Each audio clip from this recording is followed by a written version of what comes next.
বাংলা চলচ্চিত্রের আলোচিত অভিনেত্রী শবনম বুবলী আবারও খবরের শিরোনামে। সম্প্রতি তার একটি অনুষ্ঠানে তার উপস্থিতি ঘিরে শুরু হয়েছে নতুন জল্পনা।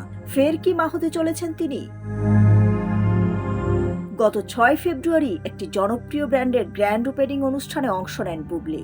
এদিন তিনি পরেছিলেন সাদা রঙের ফ্লোর টাচ গাউন। বরাবরের মতো স্টাইলিশ ও আত্মবিশ্বাসী উপস্থিতিতে নজর কেড়েছেন এই অভিনেত্রী।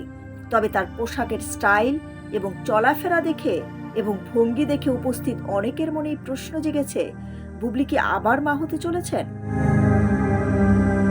অনুষ্ঠানে বুবলীর হাঁটা চলা এবং শারীরিক ভঙ্গিমা নিয়ে সোশ্যাল মিডিয়ায় শুরু হয়েছে নানা আলোচনা। তবে এই বিষয় নিয়ে বুবলীকে প্রশ্ন করা হলে সরাসরি অস্বীকার না করলেও স্বীকারও করেননি। তিনি বলেন, অডিয়েন্সের জায়গা থেকে আপনাদের আগ্রহ থাকবে, এটা খুব স্বাভাবিক। তবে সবকিছুর তো একটা সময় আছে, একটা স্থান, কাল, পাত্র আছে। আগের মতো এবারও তিনি রেখেছেন রহস্যের পর্দা, ফলে ভক্তদের মাঝে কৌতূহল আরও বেড়েই চলেছে। উল্লেখ্য, ব্যক্তিগত জীবন নিয়ে সবসময় আলোচনায় থাকেন বুবলী।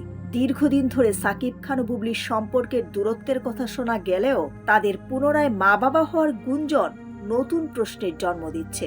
বুবলীর প্রথম মা হওয়ার খবর প্রকাশের সময়ও অনেক নাটকীয়তা দেখা গেছে, তাই অনেকেই মনে করছেন এবারও হয়তো বড় কোনো চমক দিতে পারেন তিনি। তবে সত্যি কি নতুন অতিথি আসছে বুবলীর জীবনে, নাকি এটি শুধুই গুঞ্জন, সেটি জানার জন্য অপেক্ষা করতে হবে তার আনুষ্ঠানিক ঘোষণার। ডেস্ক রিপোর্ট, সোনালী নিউজ।